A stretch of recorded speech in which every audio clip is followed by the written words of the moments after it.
O, dünənə qədər hər kəsə gülüş, sevinç, təbəssüm və könül rahatlığı bəxş edirdi. Ancaq hər şey bir anın içində və heç kimin gözləmədiyi bir məqamda bitdi.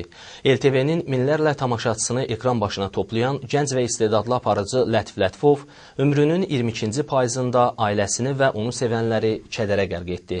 Hamımızın sevimlisi Lətif Lətifov oktyabrın 10-unda dünyasını dəyişdi.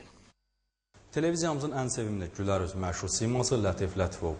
Yaradıcılığı dövründə bir çox uğurlu layihələrin, başımıza gələnlər, gömbullar, lətifə lətifələrin aparıcısı kimi hər bir tamaşaçının qəlbini ələ alan Lətif bu fani dünyadan köç edərək haqqın dünyasına qovuşdu.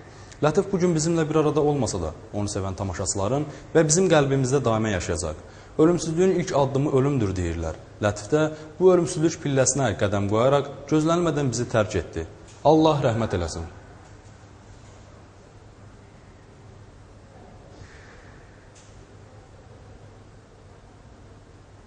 Oktyabrın 10-unda gecə saatlarında televiziyamızın tanınmış aparıcısı 1990-cı il təvəllüdlü bir uşaq atası Lətif Lətifov faciəvi şəkildə dünyasını dəyişib. Hadisə baş verməmişdən öncə o gün ərzində işdə olub. Belə ki, Şəkidə fəaliyyət göstərən Kanal S televiziyası ilə LTV-nin birgə layihəsi olan Gömbullar adlı yumoristik verilişin çəkilişində iştirak edib. Axşam saatlarında isə evlərinə gəlib və ailə üzvləri ilə birlikdə olub. Sonra yuyunmaq üçün hamama gedib. Valideynlərinin bildirdiyinə görə onun hamamdan gec çıxdığını görüb narahat olublar. Bu səbəbdən də onun durumu ilə maraqlanıblar. Məlum olub ki, mərhum ürək nahiyəsindən 3 bıçaq zərbəsi alıb. İlkin ehtimala görə Lətif Lətifov özünə xəsarət yetirərək intihar edib. Yevlax rayon prokurorluğunun müstəntiqi Əvəz Əliyev açıqlamasında bildirib ki, faktla əlaqədar cinayət işi açılıb, ölümün səbəbləri ekspertiza tərəfindən araşdırılır. Mərhum oktyabrın 11-də torpağa tapşırılıb.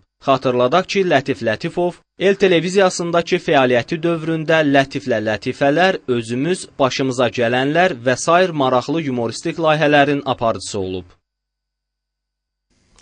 Mən də El televiziyasının rəhbərliyi başda olmaqla bütün əməkdaşlar adından mərhum həmkarımıza Allah Taala'dan rəhmət diləyir, qəbri nurla dolsun deyirik.